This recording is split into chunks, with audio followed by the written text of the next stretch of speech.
inviting everyone for lunchtime to come in the eye of the storm. Why would anyone come don't you want to go to a garden, to the Garden of Eden, to the beach? Isn't that better to go to the beach than the eye of the storm? Right? Might be just like, but I'm sure you are wise and you know what we're going to talk about, right? You know that we're going to talk about what happens to all of us from time to time. So who can relate to the idea of at least wanting to be one day in the eye of the storm and not spinning in the storm? Anyone who feels like they relate to, I prefer to be in the eye of the storm? Yeah? Oh, you don't prefer to be anywhere near a storm? Yeah, that's what I thought.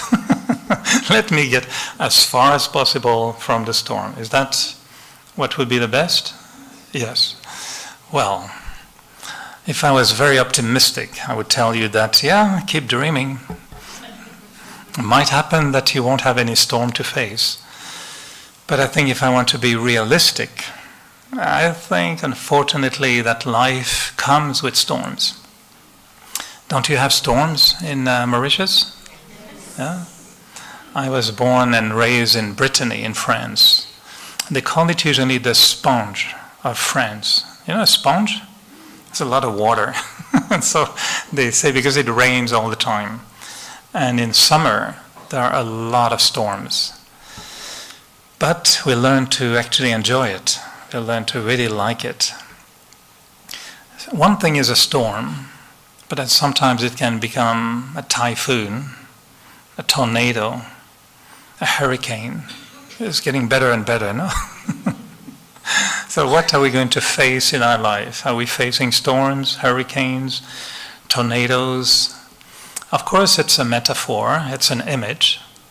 And the image is that sometimes we feel as if we're losing control in our head, or in our heart, or generally in our lives. What to do, where to go, what to say. Anyone feel sometimes that it's spinning so much in the head that if somebody were to take a picture of your head, it will look like a tornado? Yeah? Do they evaluate the strength of the storm sometimes? Do you feel that it's like, for tornadoes they have numbers, 1, 2, 3, they give a name. Do you give name to your storms? It might be the name of your mother, the name of your child, the name of your neighbor, the name of your dog, the name of yourself. Name your storm, then you will know what storm you're talking about. So, maybe very briefly, I know Sister Gatry introduced me a little bit, but just to tell you my intention, and I'm very, very grateful that you all took time in your schedule to come here, and I always feel a little bit shy to think, what do I have to share? I hope it's going to be, relevant and useful and inspiring. So my inspiration is my journey, what I went through. And when I started my spiritual journey, I was 21 years old. And I felt, I think at that time, that my life was a constant storm. There was a storm in university, there was a storm at home, there was a storm in my head all the time. I would meet my sisters, and we will be double storms. I'll meet my third sisters, it'll be triple storms.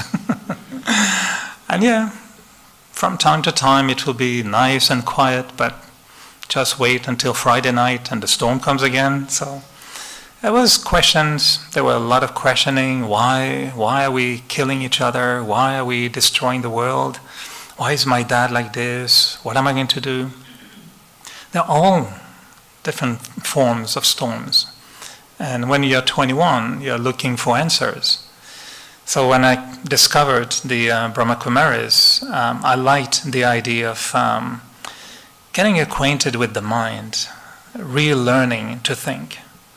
And what I thought was genius was understanding that we have been told, in various ways, we have been told how to speak, we have been told taught how to write, how to play sport, how to dance. I've been told how to dress, My mom was every morning was a fashion show, course for me. But we haven't been told really how to think, have we? I mean, religion tried, thou shalt not, don't do this, don't do that, do this, do that. But it was not much help when we were caught with our own turmoil. It was said, you should love your neighbor, right? I always joke and I say, yeah, but they didn't say which one. Oh, well, that was a big thing, because it's easy to say, thou shalt not love your neighbor. But which one is it? On the left, on the right, behind? So, I don't love anyone. They didn't specify. And how many neighbors? Was it only one? Many neighbors? So the idea was there. You should love your neighbor, but no manual, no way to how to do it. And for me, these were big questions in my life. What am I going to do with my life? So when I came to the Brahma Kumaris, for me it was a big turning point because I appreciated the idea that I'm going to learn to think. And I'm going to regain control over this crazy little spinning wheel in my head, which doesn't stop spinning, which is called the mind. And I know in English there's a beautiful expression called, you lost your mind, right? Well, I lost my mind in a very early age. Took me a long time to find it again. But that's what spirituality was all about, is to learn to think. And learn to think when circumstances outside of me and inside of me tend to make my mind go crazy. Because that's when you need to learn how to think properly. I know in Mauritius it will look like a science fiction, what I'm going to tell you. But in Canada, we take special lessons to learn how to drive in winter on ice. I'm sure you would dream to learn that, didn't you? It's fascinating. You go in your car and you go in a parking or in a space where the road is very icy. And they tell you if you are going to drive on ice, you have to learn how to handle your car. Because you may know how to handle your car on a normal road. But in Canada we have a little problem. It's just a little problem. Just a 6 month of the year. It's white. And it's frozen, and it's cold. And the roads are very, very dangerous. And most of the accidents happen because people do the wrong thing when they panic. And they push on the brake, and the car goes, in the wrong spot. The last thing to do when you are starting to slip on the road, the last thing to do is to put your foot on the brake. But it's the most logical thing to do for someone who is panicking. So transfer that into what you do with your mind when there's a crisis. Oh, thank you. You saw me dancing with my feet, wondering where to... Thank you. They were just hanging like a duck, I felt Thank you. So the normal thing to do when you're panicking is to really go with your mind in a certain way. And usually it will make the situation worse. We call this sometimes throwing oil on the fire. Someone is angry at you, and you respond with anger. Well, that will just multiply the entertainment for anyone watching, by the way. So the background for me was when I discovered that the mind can be driven when the circumstances are difficult. I thought, I need that. Because it's pretty much what happens to my mind a lot of time. And storms are happening. And I get caught in the storm. And before you know, there's anger, there's discontentment, there's fear, there's doubts, there's anxiety, there's tiredness, we're exhausted. And usually we lose through the storm. They show pictures usually of a zone devastated after a tornado. Can you imagine that being the picture of your mind after a big fight with someone you love? You love each other. You did maybe even marry together. And you said that you will be together through hail and storm and bad days and good days. But sometimes in a storm, I'm sure husband and wives may relate, yeah, sometimes through the storm, even those who love each other can say very strange things to each other, isn't it? I think no one relates to that, no? Never heard of that. Huh? You're not watching TV or any soap? Every movie is just about that. And the words that are being used sometimes, when the storm is past, and the couple look at the picture of their hearts and their minds, I think they should look at it as, this is like a zone that has been devastated. Relationships can be broken just with a few words. I mean, not to make fun of certain things, but I have a good friend. He's a younger generation, and he told me one day that his girlfriend was very, very, very upset at him, and he think the relationship was going to be broken. I said, what happened? He said, well, I sent, how to say in English, an emoji, and the little face.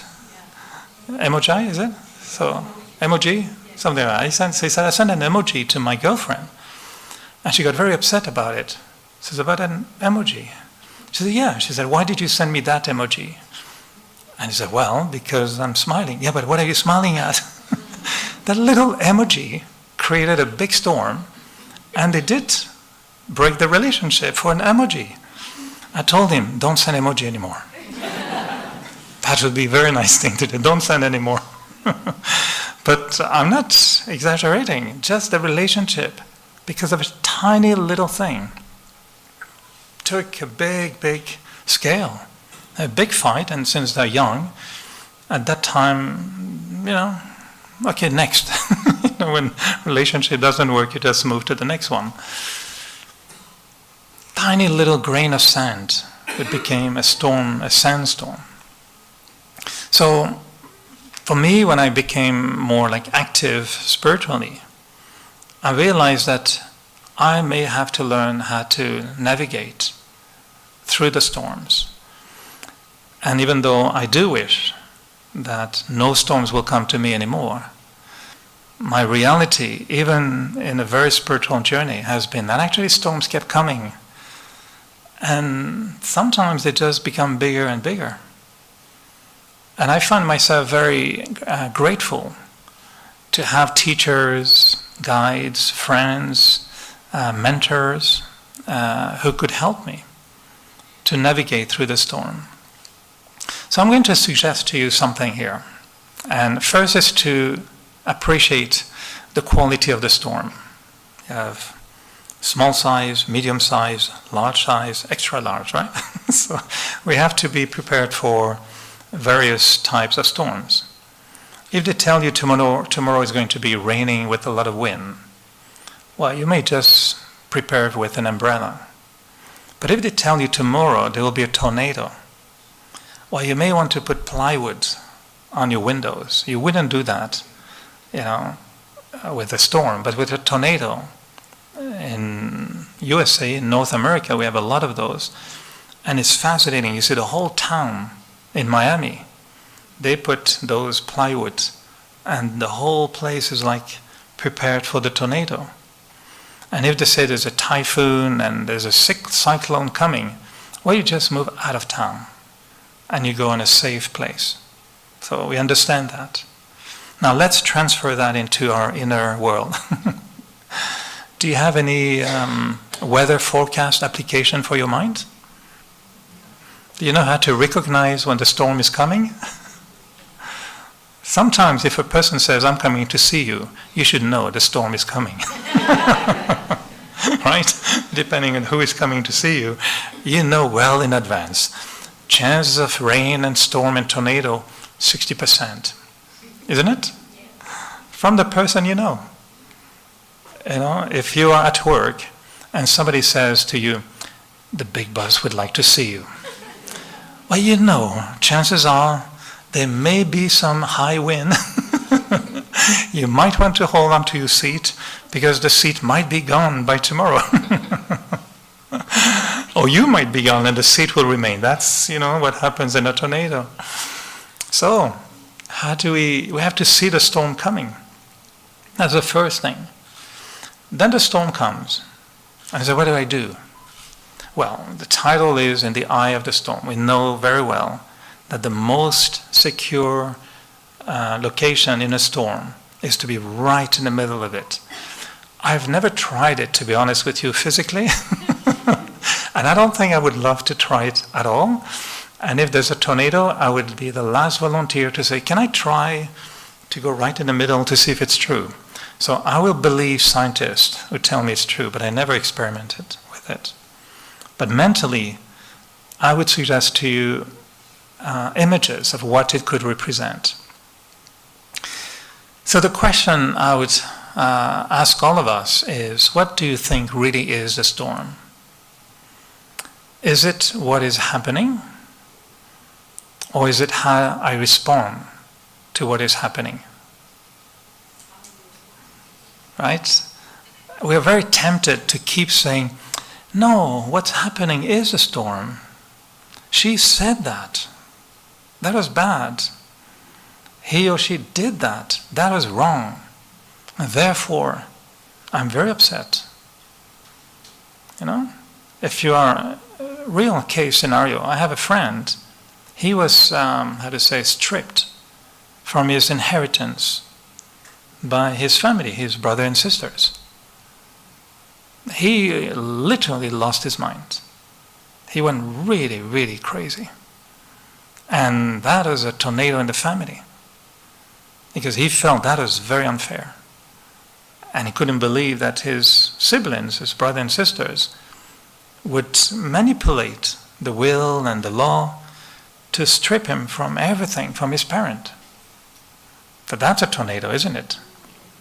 So that person might argue, any normal person would argue and agree that the tornado is what is happening.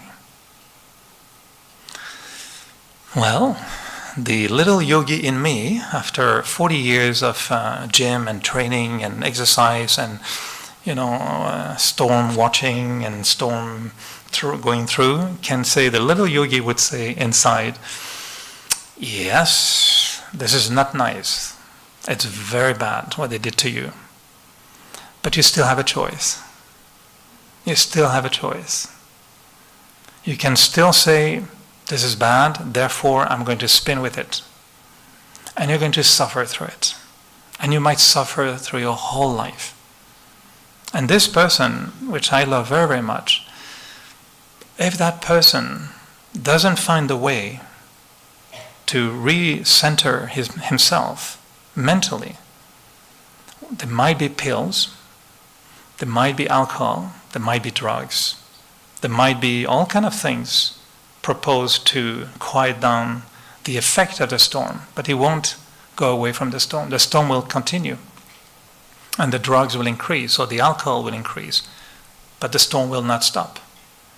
And some people will say, it's been 20 years since they did that to me, and I'm still very angry. Do you know anyone like this? Anyone in the room? No, don't raise your hand. Well, we won't let you out of the room without putting you right in the middle of the storm, all right? How many hours do I have for that? Oh. A few minutes. Oof. But it's the reality. And some people say, it happened 20 years ago, but I'm still suffering from it. Sometimes it's a person told you one thing 20 years ago, and you're still bleeding from that one sentence. I often joke, and I said I had a good friend at university, a very close friend. She was very nice. And one day she told me, Eric, I need, and I remember, she needed 61 francs. At the time was, maybe, I don't know, in rupees, but was a little bit. And I remember the number, 61 francs. Why do you think I still remember that number? She told me, I will reimburse you next week. This is about 50 years ago. She didn't reimburse me. And if I see her today, I might be tempted to say, oh, you're the one who owe me, 61 francs with interest, 6,000 francs now. I'm joking because I caught myself one day remembering that. And I was, experienced yogi, Brahma Kumar, supposed to be Zen, everything is okay, I forgot, forgave, compassionate, I'm here, I'm still remembering that 61 francs. What's wrong with your head, Why is it still stuck in my head that she owes me 61 francs? So I didn't completely erase it, I didn't completely forget it. And if I see her, I'm sure that little feeling, but it's tiny, but which is still, I don't love you fully because you owe me money. It's still there. And to me it was a big surprise to think after all the cleaning I've done in my head, that little stain is still there. What about the big ones? My life journey took me through a few experiences, and one of them is with my father. And the reason I moved, I was raised in France, but I moved to Canada. And one of the reasons was because I really believed that France is a nice country, but way too small for my dad and me. Not enough space. This is too small. So that if I just go across a huge ocean in a very big country with beavers and moose and, Canadian geese and mosquitoes and snow, I'll be quiet. And it didn't work. I moved, 5,000, 6,000 kilometers away from my dad, but he was in my head. And every time I would think about what he did to me, or what I thought he did to me, or what he did to my mom, the typhoon was happening again. It couldn't go away from my head. And I had thought, at that time, I was 20, 21, I had thoughts, I hate him. He's did something evil, bad. I don't love him. But I couldn't get it. It couldn't get out of my head. I will love him somehow, but I will hate him on the other side. And when I came to the Brahma Kumaris, they say, oh, you look like you're spinning. I see your eyes are like this. What's wrong? My dad. Right? They say, you have to forgive. I said, no. They say, well, we forgive everyone. Yeah, but there are exceptions. One at least should be an exception. And I would not consider ever the idea of forgiving him for what he did to my mom. They had a very difficult relationship. And what he did to us. That was real. That was like a typhoon strength number 10. Enough to take me away from France, enough to make me really, really suffer mentally, not knowing what to do. So when I came to learn meditation and they talk about forgiveness, I thought, do you have forgiveness spill that big? Because this is not an easy one. And I understood that the journey was to go to the eye of the storm, not to get stuck in the spinning of the storm. So you have to understand, where is the eye? What is the eye? How do you get there? And that journey for me took me through the understanding that the main thing was not what was happening, but was my reaction to what was happening. And the fact that most of the time we don't know why we react. So let me suggest to you 5 little monsters that live in each one of us. And this is going to be, dissectomy, is it how you say? So it's going to be a little bit ugly for a moment. Bear with me, we'll deal with it. But we're going to open our head. And I'm going to suggest we all have 5 little creepy little insects inside that are not nice, that we may want to get rid of. Are you prepared? Yeah, you don't mind having brain surgery right now for lunch hour? Are you going to have lunch afterwards?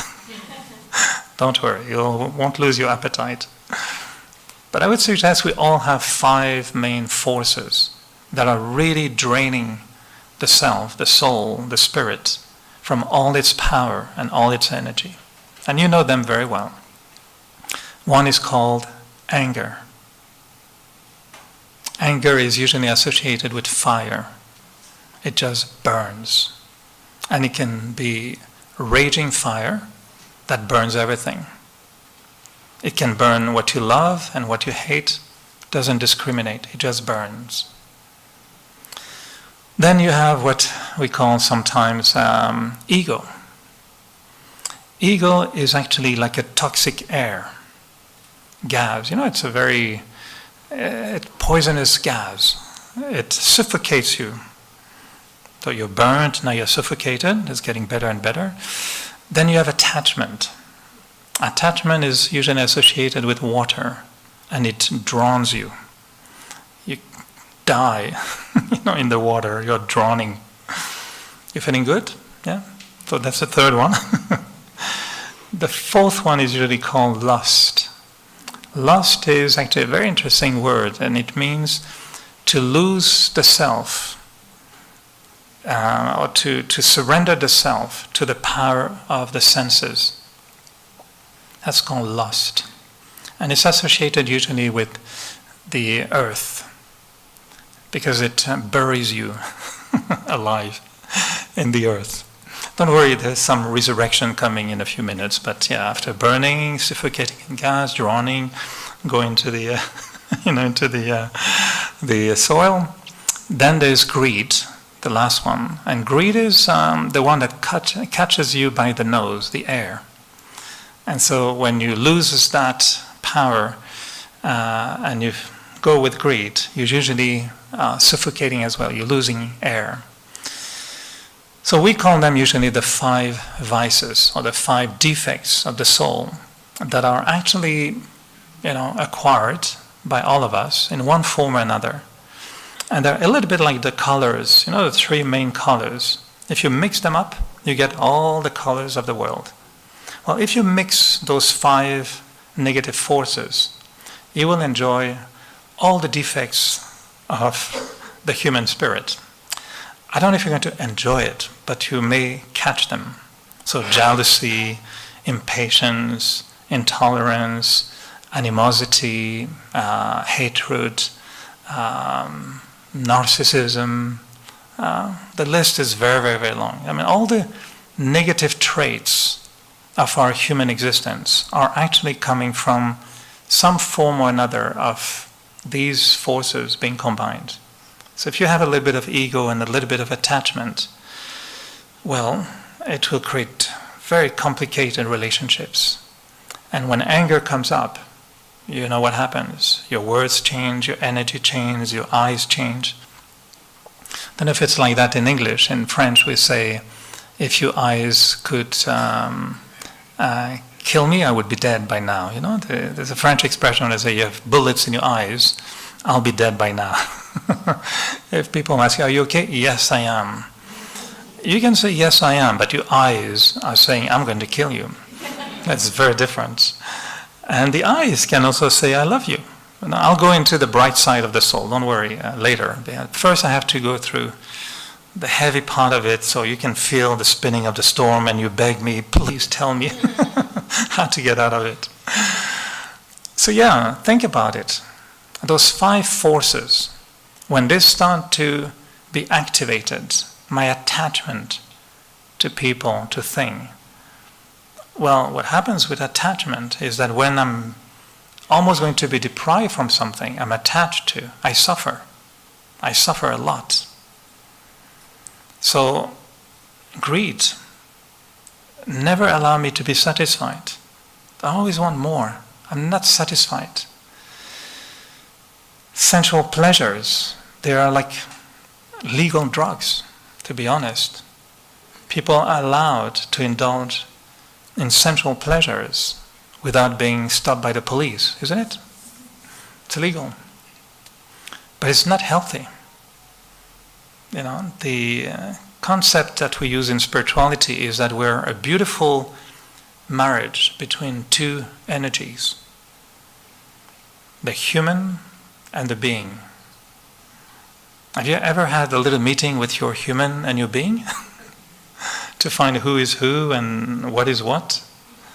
We use that expression, but we don't realize that we're actually 2 forces together. There's a human body, and there's a being, a spirit, a soul. And when the soul is dominated by the human, well, the soul suffers. And the soul is not shining. And the soul is not breathing. And the soul is not swimming. And the soul is not are harvesting earth. And the soul is not feeling healthy. The soul, or the spirit, or the being, the part of me that is not physical, requires only 3 ingredients: peace, love, happiness. If you have those 3, mix them up again together and you'll get the whole spectrum of everything else. But it comes with those 3 simple values, ingredients that are essential to the human soul: love, peace, and happiness. That's it. So we desperately try to find these through relationships, power, money, status, cars, cats, dogs, clothes, movies, ice creams. All of these are just little means that we associated with increase of peace, love, happiness. And when we miss those, we feel peace, love, happiness reducing, isn't it? So we know there is some philosophical, spiritual dimension. So we go to temples, we go to church, we go to mosque, we go to synagogues, right? And for a few hours you feel your little light is saying, hello, how finally you're giving me something to breathe. Because in those temples, we speak about the soul, and we speak about values, and we speak about goodness, and we speak about going beyond the possession of the human over the being, isn't it?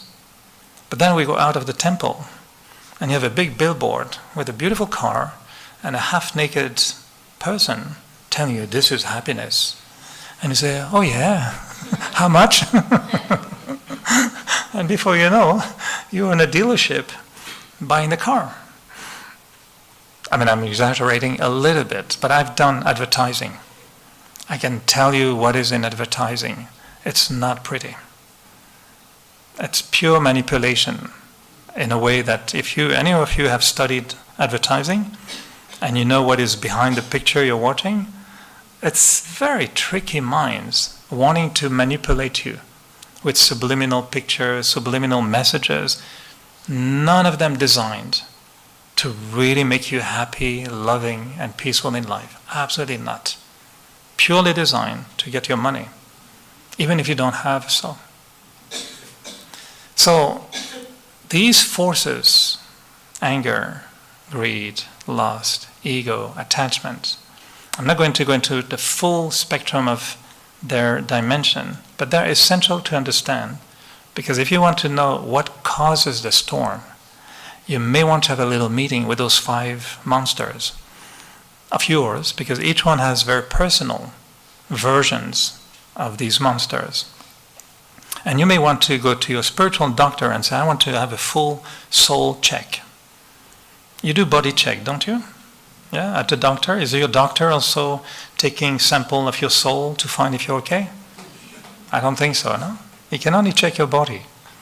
So who is going to do your soul check? Who is going to tell you what is the size of your ego? That's a big,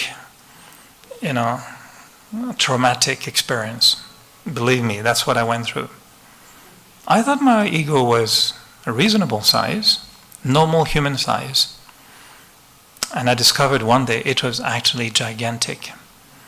It's like going to, when anyone did that COVID test. I'm sure you did, no? If you can remember 2020, April, May, June, we didn't know much at that time. Those who had to take a COVID test at that time, it was like taking an AIDS test, right? Because it could mean, if it's positive, at that time it could mean I may just die, isn't it? I did it. And even if I was a little yogi with the idea that you stay in the eye of the storm, I was a little bit like this in the eye of the storm, thinking, in a few minutes, things might be completely different in my life. Because in 2 minutes, if they tell me you're positive, I'll have to deal with that. And I don't know what I'm going to think. So these forces, ego, attachment, greed, etc., actually they are really the energies that create the storm. And my reaction to a situation, if you think about it, will always come from a mix of these 5 energies. And these 5 forces are the only forces that really disturb the being. Because they take me into an experience, a feeling, an emotional state of mind that is very negative. Are you happy when you're angry?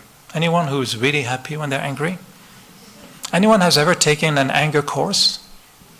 Had to be angry in 7 days. Have you ever considered that? Had to be more angry at home. Anyone is interested in that course? Why not? That would be not very nice, is it? Oh, darling, you know what I'm doing? I'm taking an angry course. Really? Why? Yeah, I think I'm too nice with you, No, that doesn't work. Now, people may react to these words. They are taboo words. They're religious words. They're words that we hear in a church, but we don't want to hear them at home. Right? Are you using those words? Maybe anger you use. Attachment, people think it's very good to be attached. And every time we talk about attachment, we have fainted hearts everywhere in the audience. But my children, I'm attached. Yeah, you are. And my grandchildren, even more attached. I know. It's nothing wrong with loving people, but getting attached to them is the little problem. I'll leave that for another session because it's a big session on its own. The thing to keep in mind, which I like, is that attachment to me. Anyone knows what a muffin is? Do you make muffins here in Mauritius? Yeah? A Mauritius muffin? I should try one, Mauritius muffin.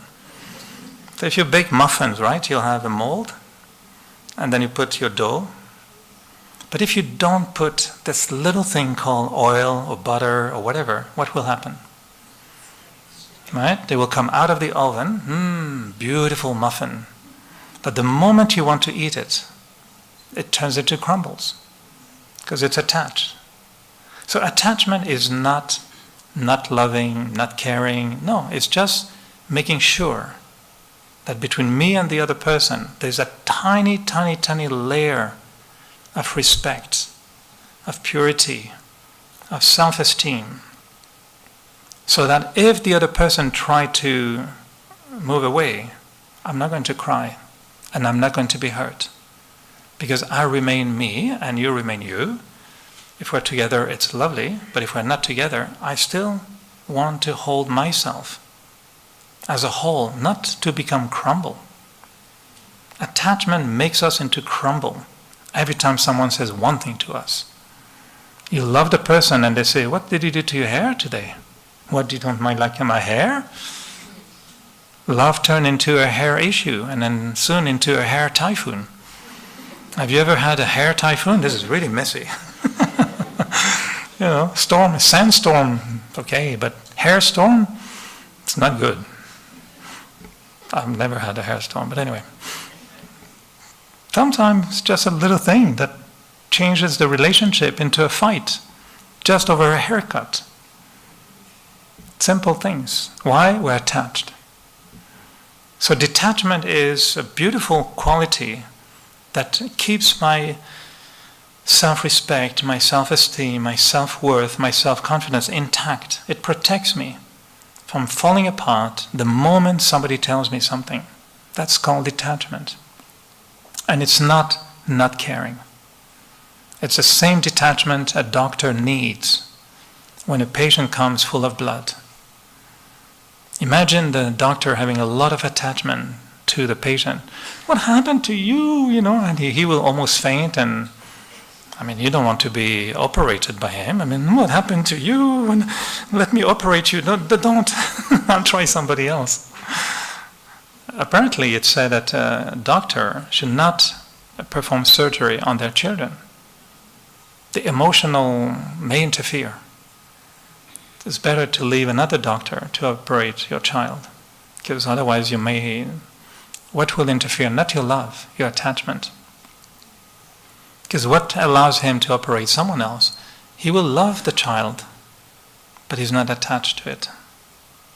So I'm just picking on a few little things, but it will be a full soul check to evaluate when I react and when I feel I'm in a storm. Really the question is, what in me is reacting to the situation?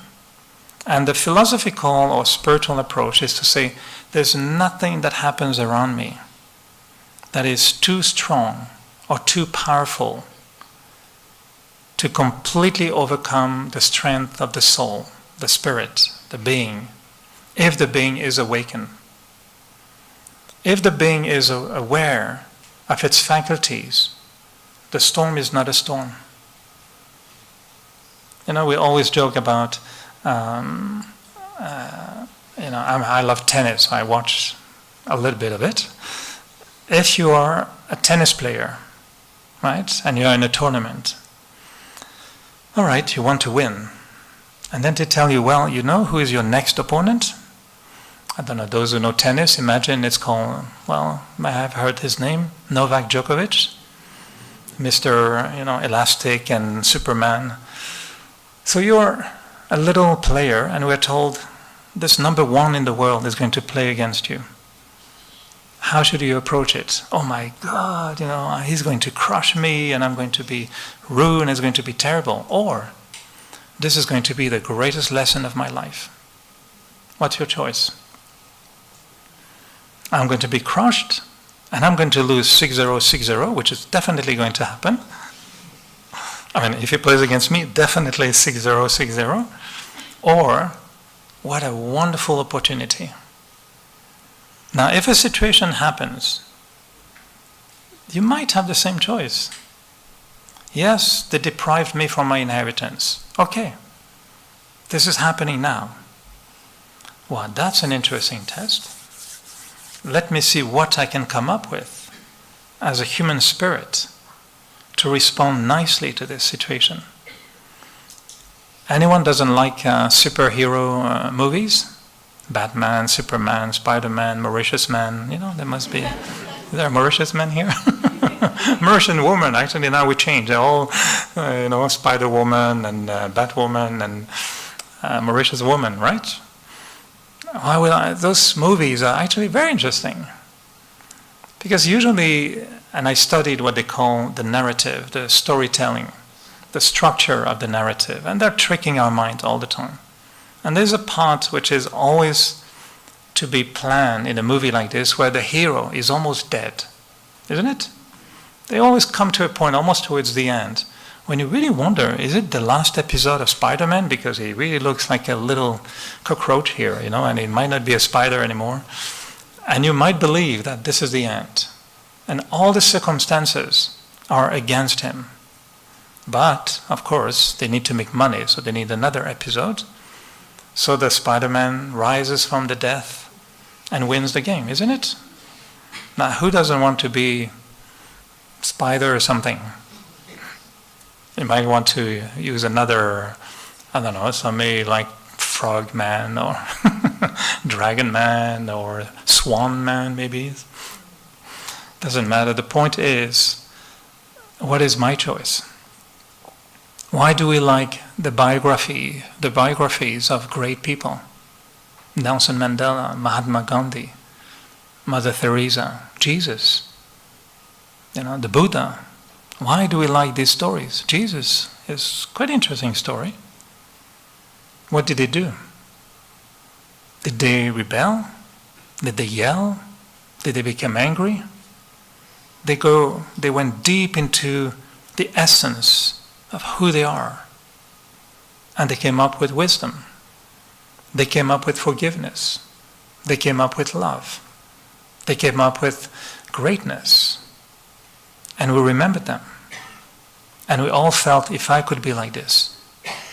What an inspiring story. Now, tell me, if somebody sends you an emoji, which looks a bit funny, what are you going to do? I hope you're going to remember the story and say, let me not react. I'm taking the tiny little thing. In my case of my dad, when I was told you have to rise up, it was very difficult, and I thought about it. And I was told, see your dad as not just your dad, but see him as a spirit, as a being. The human you have a problem with, but what about the being? Who is that being in the body of your dad? Do you know the journey of that being? You don't. Do you really know what happened? Do you know what he went through? You don't. You're just judging the storm, the circumstances, the actions, the facts. That's a storm. But the real storm was my inner anger, my feeling of vengeance, my hatred. And if I could remove those feelings, what will I see? Will I see the same thing? Or will I see something else? Will I see a situation in relationship that I cannot judge, and I cannot blame, and I cannot condemn? Is it not in Christianity that we were told the one who hasn't sinned can throw the first stone? Nobody threw the stone. So why? It was asked, check yourself. Do a soul check. So I started to have meditations where I looked at my father as my brother, thinking he's a spirit, he's a soul, I'm a soul. And we were told in religion or spirituality, see everyone as a being. Forget for a moment that he's playing the role of your father. But see deep within, beyond the human, where is the light in that being? How is that being, on a journey that is worth respecting like any other journey, and not judge before, the other person has finished the journey? So I started changing my thinking, preparing myself to meet him, and say, okay, he did what he did, I interpreted it the way I did, and I reacted the way I did. Now what do I want for the future? And when I saw people telling me, I haven't spoken to my dad for the last 30 years, always make me feel funny, thinking, I don't know if I want that scenario. And to be honest with you, every time I would see a movie, every time, it's still today, if in a movie there's a father who touches his son and shows affection, I'm the sponge of the room. I'm the one in tears crying, and they say, Eric, are you okay? Yeah, I'm fine. There's nothing wrong. No, there's nothing wrong. It's just a dad showing affection to his kid. But it hits me deep, because that's what I wanted. So I started to change my thinking in meditation, thinking differently. And then the day came when I had to go back to France and meet the family. So they thought I was going to come as an extraterrestrial being. They thought, he's in this Hindu thing, for the last 2 years, hasn't been eating much meat. He's really weird, wakes up early in the morning, meditates. He's always apparently trying to be positive, which he was not at all before. So he must be drugged for sure, or brainwashed, which will be actually nice thing to do sometime, to wash the brain. Or he's totally, controlled by a dangerous sect. That's what they believed. So when I arrived in France, it was very funny, because it was, I remember, in March. So in March, in Brittany, the whole family is not there. They're in Paris, they're in southern France. We only meet in the summer. But the whole family was there. I thought, this is not normal. And then they were all here for the, how do they call it in English, the aperitif, when they drink before eating, a little champagne or whatever. And I thought, this is weird. And so they were all looking at me really like, it's okay, what's... And then suddenly I said to them of them, actually, you just came to check if I was completely gone, right? And my youngest cousin said, yes, exactly, that's what we thought, that you went mad. Oh, so you just came to see if I was cuckoo? Yes. Well, you must be disappointed. You say, yes. Because I was okay, I was not like a cuckoo person. I was not wearing saffron robe with shaved head, with little bells, and nothing wrong with that, but in Brittany, that would have been very unusual. And so everybody was there, and then finally at some point, I find myself alone with my dad in the evening, and everybody said, bye. Like it's going to explode as usual, And when my sister left me with my dad, I remember it was very, really like, try not to break the whole thing again, like try not to do like before. And so I was prepared, my little yogi in me was, you can do it. I was like playing before tennis, you stretch, you do like this. It's going to be a hard game. I'm meeting Djokovic. It's going to be a tough one. He's a strong opponent. So I remember very well how I sat, facing your dad. And my dad was a very patriarchal figure, very brilliant, great cultivated man, very, very bright person, well-educated, rich, beautiful house, impressive sometimes, intimidating. And he has an aura that you couldn't go through. So I always joke and I say, when you kiss him on the cheek, it's better to leave 1 millimeter between your mouth and the skin. No, just don't get too close because you don't know the reaction. We never touch each other young, it was forbidden. Social distanciation, we learned that long time ago, before COVID in our family. So I'm there in the evening with my dad thinking, okay, Eric, you can do it, you can do it, you can do it. So he started asking me something like, Montreal, you live in Montreal? Like, Dad, come on, yes, I'm joking. But I immediately felt, you see, he hasn't changed. And that was a little devil in me. And I said, shh. The little said, no, he's your brother. He is a spirit. Yeah, sure, yeah. So I went like this a little bit, trying to be the yogi, trying to be cool and trying to be what I would say in the eye of the storm. And I have to be honest, it was very, very difficult. I kept having all the memories, all the flashback of what I saw, what I believed, why I hated him, and everything was there. But at the same time, there was that little thing that I've learned in meditation. Stay focused, be peaceful, be kind, be a soul, see him as a soul.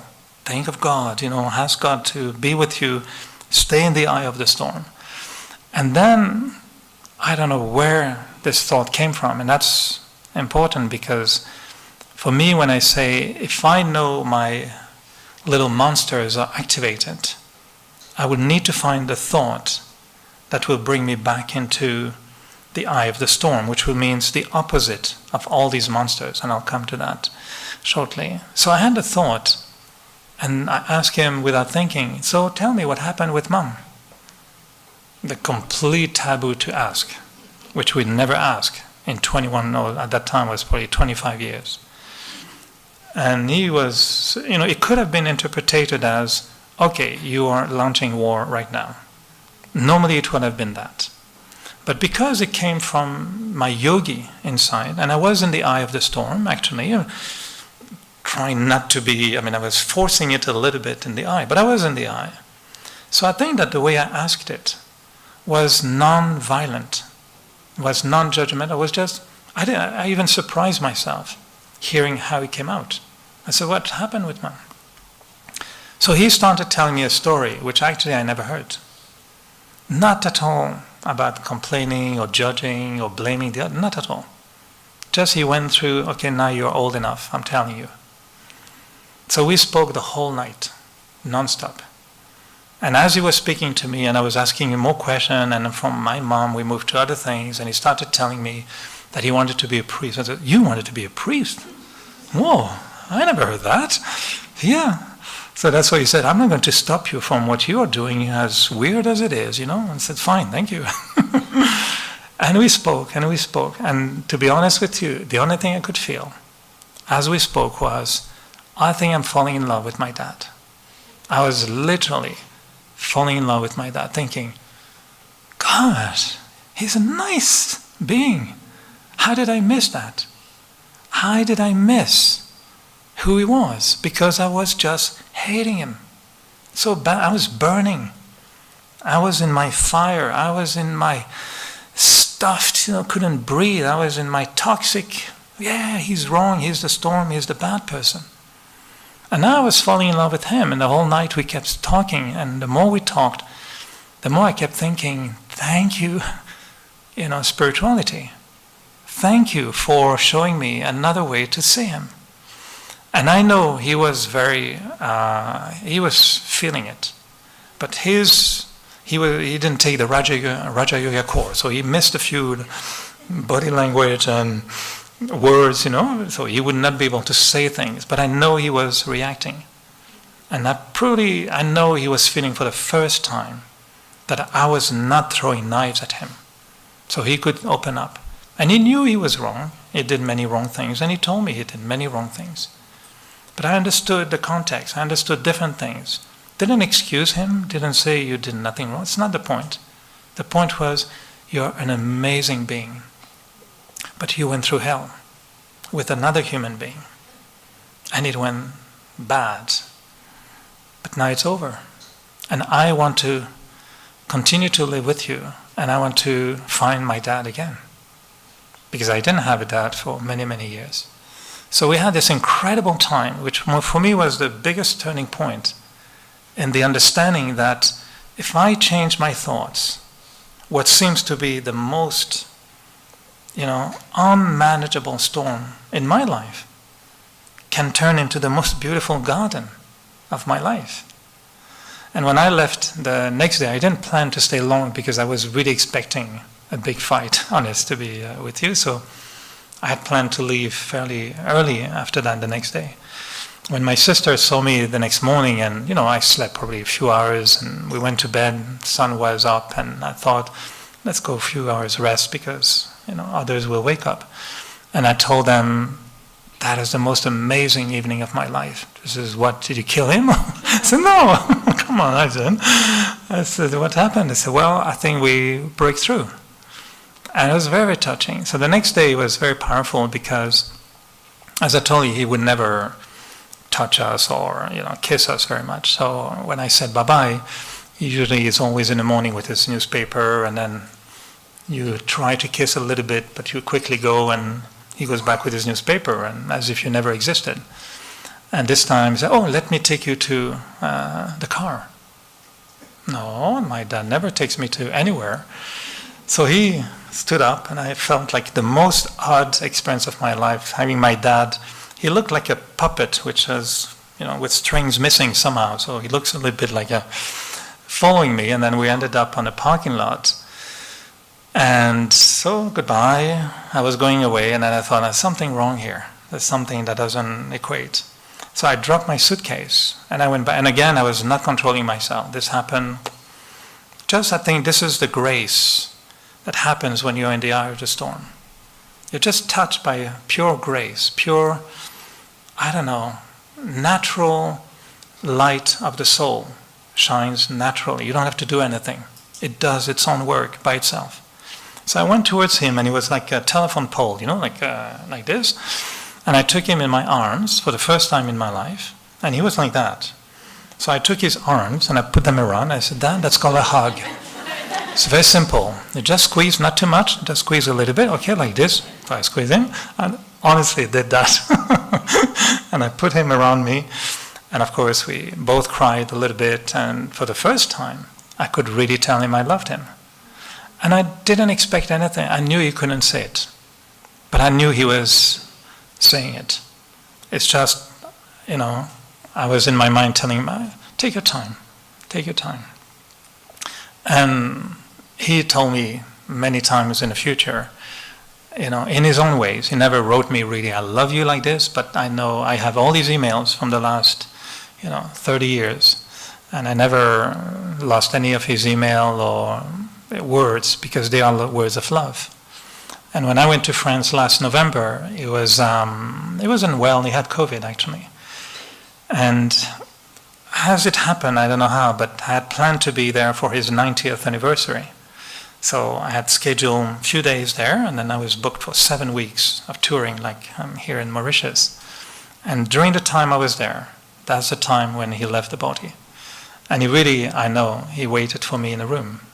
Because when I arrived, everybody was waiting, and he says, well, Eric is there. And my sister, who is a nurse, said, you have to speak. That's the only way he would know. So then I started speaking, and I could see all the tears, and I thought, okay, he knows I'm here. So, and then next day I was holding his hand, and he left. And to me, this is, I know it's a bit intense, but it's really what happens when you go to the eyes of the storm. You're not the same person. imagine the whole fire extinguished. Instead of drowning, you're swimming, you're enjoying, you're there on the water, floating, seeing the miracle of life, thinking that I don't have to be attached to anyone. I'm free. I don't have to expect anything from anyone. That was my mistake. I don't want anything from anyone. I'm floating, I'm free. And if I'm with someone, I love you. And if you're going away, I still love you. Have a good trip, have a good journey. I'm not going to cry because I'm free.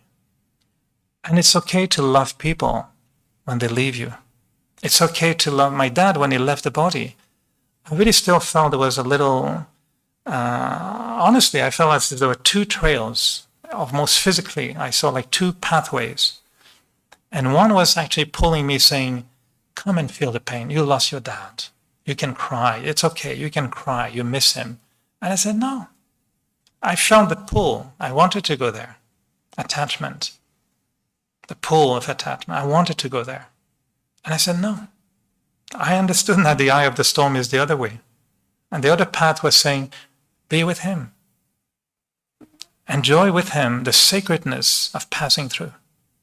The last thing my dad would have wanted me to do is to cry. I'm sure. He would have been much more happy if I'm just peacefully holding his hand. And the image I had was that on that year, last year, it was so warm in Brittany, the sponge was dry. There were bizarrely fields of sunflowers everywhere in Brittany. And they didn't die in November, which everybody keeps saying, there's some strange miracle happening. There's sunflowers in Brittany in November. And the image I had was that my dad just was on a journey. And suddenly there was on the highway exit 90. He was about to turn 90 years old. And he went, and then he started walking in a beautiful field with sunflowers. And he went to rest there. And a few days later, I was in another city, and someone said, I don't know why, I want to give you something. It's a painting that my husband did, and I feel I should give you a print of it. And she gave me that print. A field of sunflowers. I said, whoa. When you're in the eye of the storm, you redesign what you see. Why do we call it the eye of the storm and not the toe of the storm or the nose of the storm or the ear of the storm? Why is it the eye? Because you see through, and you see truth. You see purpose. You see the beauty and the greatness of life, which is 1,000,000 times bigger than your tiny storm that could have been started by an emoji or by a hair or by the death of your father, really, honestly. And if we don't see the greatness of life, it's because the little light, the little lantern, has been extinguished. That's the image my dad used with my sister just before I arrived. And he said, I'm just a little lantern fading out. Leave it peacefully like this. Don't, like he didn't want any artificial breathing or anything like this. It's just a little lantern. Let it fade out naturally. But our inner light should, shine bright. So the eye of the storm to me is simply understanding that no matter what, and we should not buy those who are trying like salespeople, making advertising, convincing you that the storm is created by what she said or what he did or what happened, because this is not true.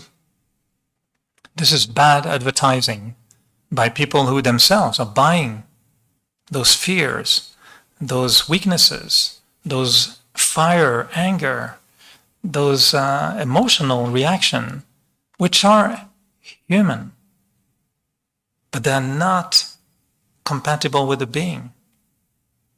And all these emotions in the storm, when you spin around, are created because we've lost the being in the human. That's it. If I believe that I'm a soul, I'm a spirit, I'm an eternal energy of light, incarnated in this body, speaking now, and you are beings of light, listening through your ears, well, that's a slightly different perspective than I, Quebecer, speaking to people from Mauritius, which is also true. but that's the human side of it. Because beyond the fact that we're all, human beings here, you can choose to look at my hairstyle. You can. Or you can choose to see who is speaking now. What kind of being is speaking? And it's not a Quebecer. It's not a man. It's not a 62 years old person. It's a spirit. It's a being speaking through a human form. But one day the human form will go. So who will be left is the being. And that being is the one I want to connect with. So if I'm connected with my being, what happens is that I want to preserve peace. And peace is the opposite of anger. So I don't want to be burning. I want to remain cool. That's why they say, yogis are cool. In the newsroom, they always keep joking with me and they say, well, there's a yogi in the newsroom. Easy to spot him. He's very cool.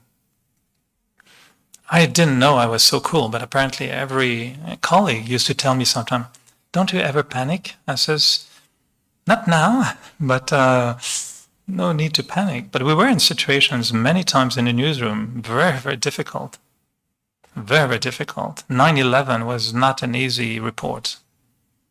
Covering shootings in schools, seeing bodies of kids being killed. This is not a pretty scene to be in.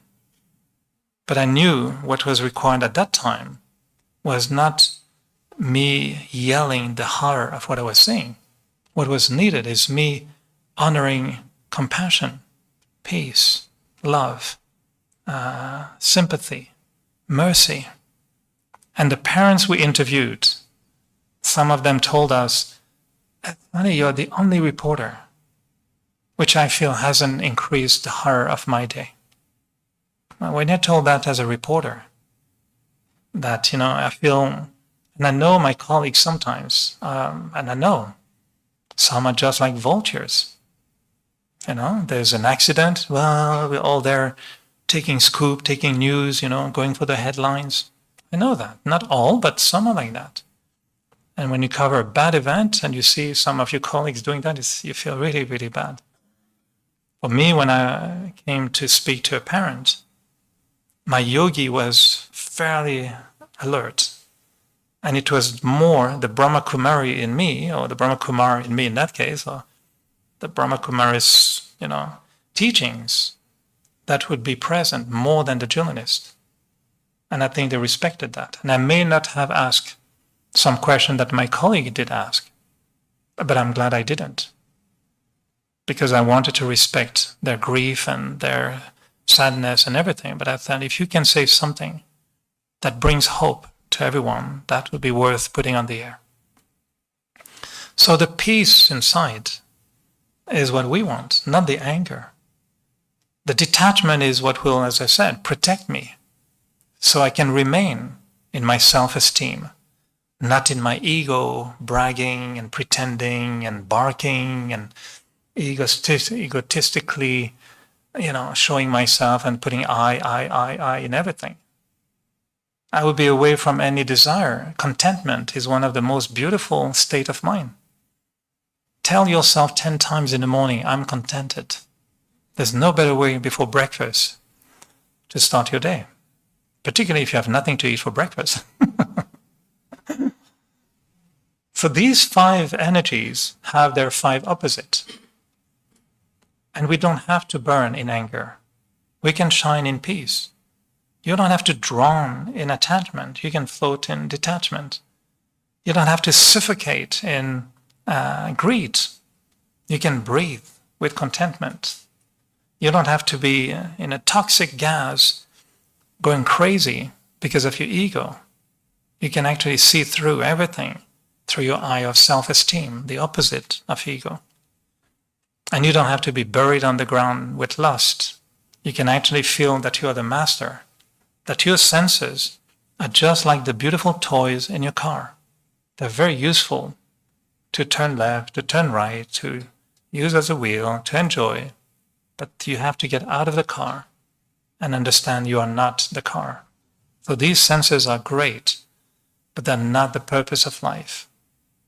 They're just tools to highlight the beauty of life. And I need to master them, master my eyes, my mouth, my hands. So the eye of the storm for me is reconnecting with that beautiful self, which is the being in the human. And when I'm connecting with that, then I create wonderful stories. And I would say for me, every most amazing part of my life are moments where I was in the eye of the storm. Other stories when I go on the beach, yeah, it was nice, postcard. Not much to say about it, it was nice. But the great stories are stories that happen in the eye of the storm, isn't it? If you were to read a book when the whole book is on the beach where nothing happens, boring, no? But adventurous Indiana Jones, well, that's nice. But imagine Indiana Jones without snakes and without, arrows and poison and bad people chasing after him. There's no Indiana Jones. So are you willing to now go into your Amazon forest as the new Indiana Jones of the day and say, yes, let me go in the eye of the storm and write the best story of my life? And I highly invite you to try to identify today, are there any storms that you know are going to be triggered by a certain thought that you may have repressed?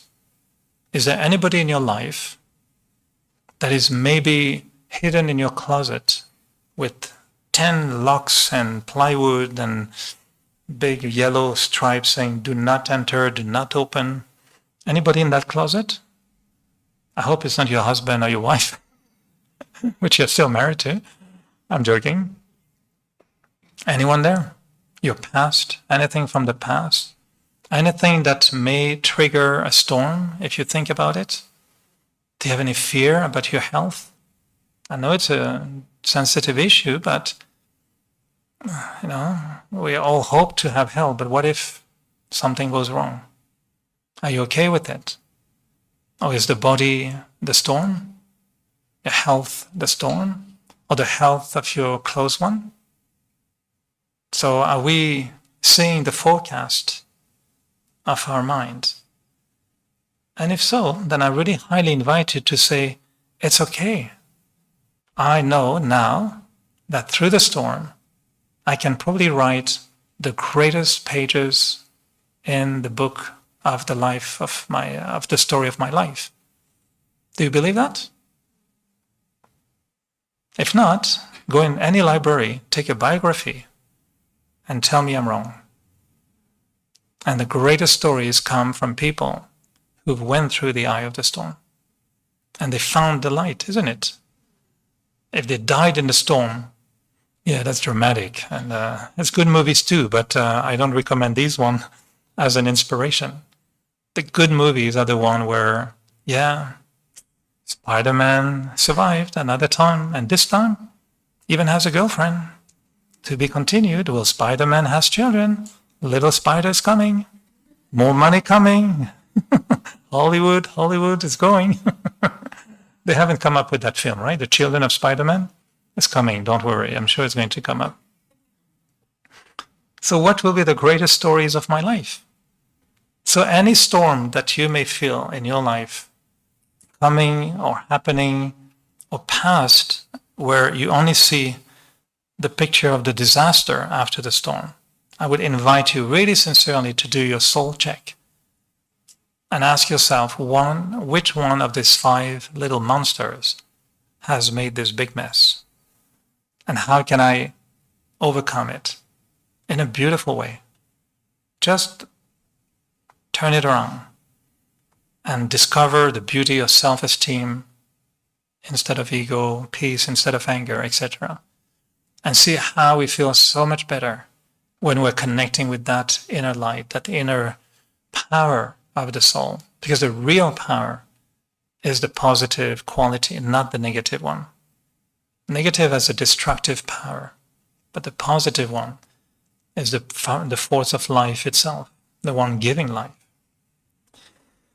So Did I depress you completely, or are you going to go out, well, what else?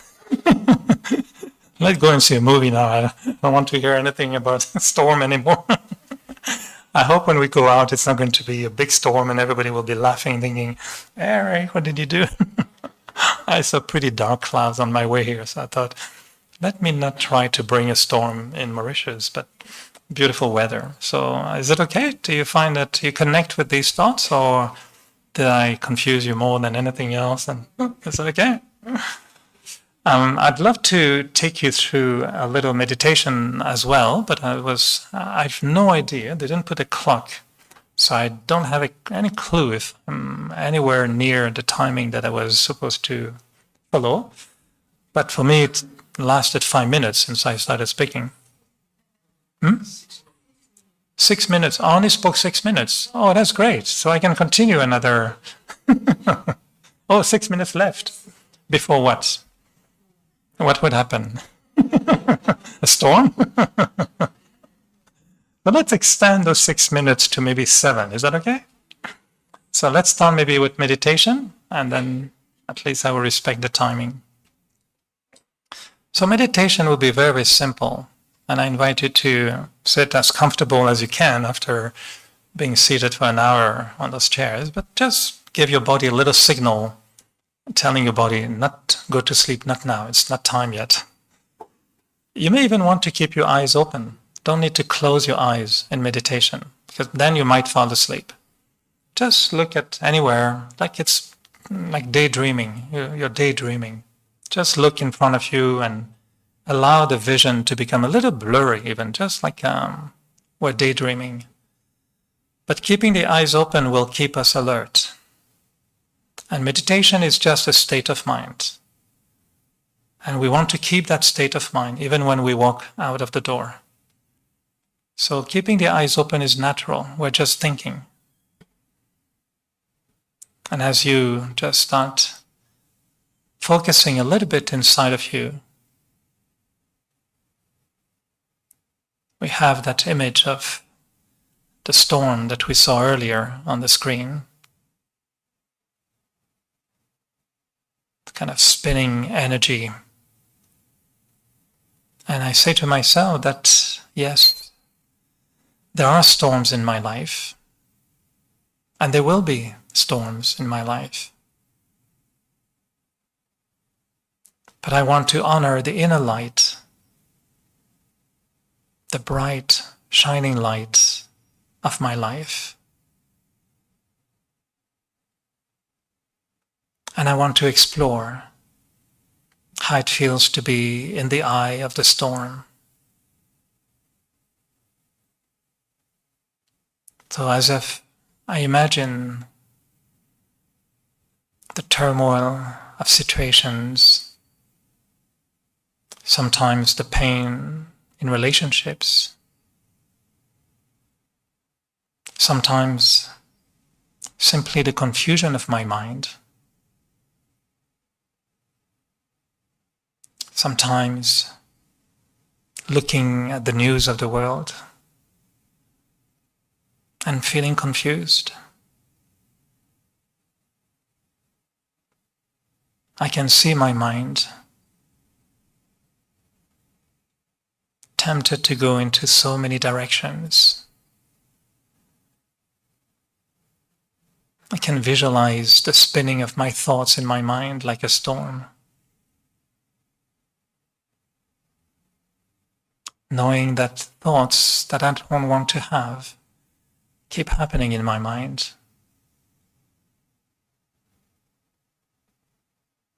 Sometimes I want to stop a conversation in my mind with someone, but it seems the mind keeps spinning and spinning and spinning.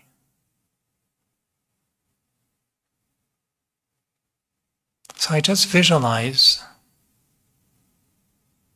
a tiny and beautiful sparkling light. Just a little light of a candle. And I start to focus on that light. As if I was looking at the darkness of the sky at night. and I see only one star in the sky. So I focus on that star. I focus on that light.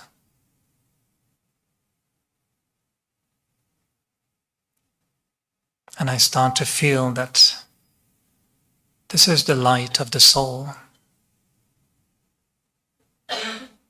This is the light of my spirit.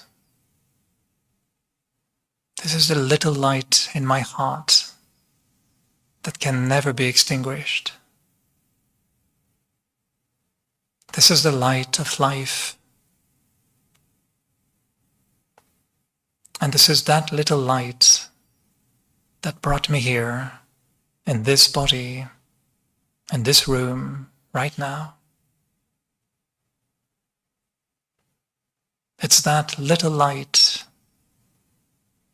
thirsty for more light.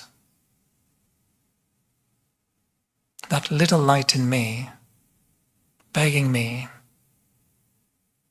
calling me, asking me to open my mind, to open my heart. As if that little light was telling me, give me a chance. Just once, give me a chance. And the whole storm that you see will not be a storm. It will only be a means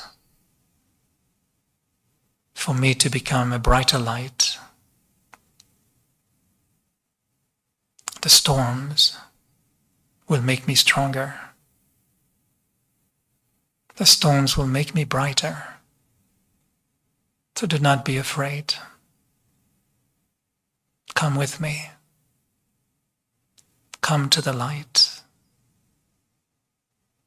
Merge into that beautiful light.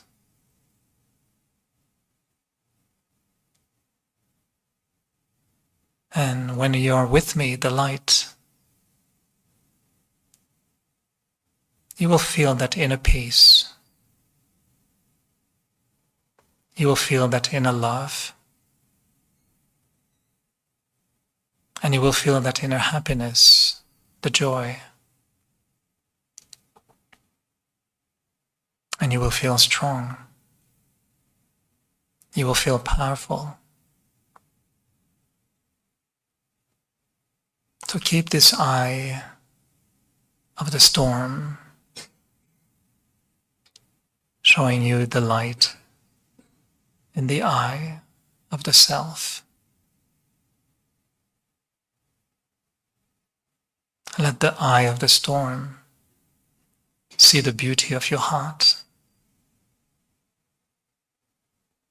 And let the eye of the storm transform your mind so you can share that light with everyone and be that light in the life of everyone.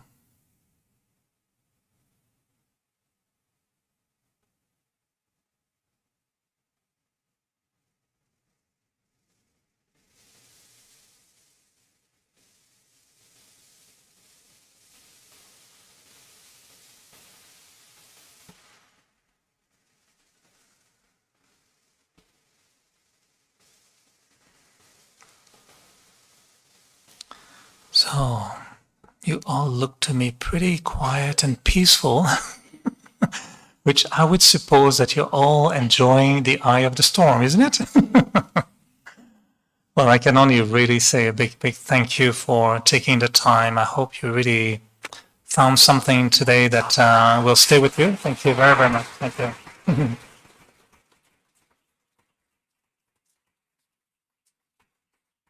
Thank you, and I will bring this scene with me when I go back to Canada, and always remember that moment we spent together as well, because it's, yes, I'm talking, but I'm also opening up to all of you, and I feel that, in a way we know each other beyond our bodies and our hairstyle and our emojis and everything. The lights are connecting in a way. So when I see all the eyes I could see at the moment. I really see beauty, and I see my friends, and I see beings that I can only wish to all of you to enjoy, the rest of your life in the most beautiful way. And if you want help, you have those little angels in white somewhere. You might wonder why they wear white, so you can recognize them. When there's a storm, go for them. They were easy to spot anywhere in Mauritius. There's many of them. Just go to them and ask them, where is the eye of the storm in nearby?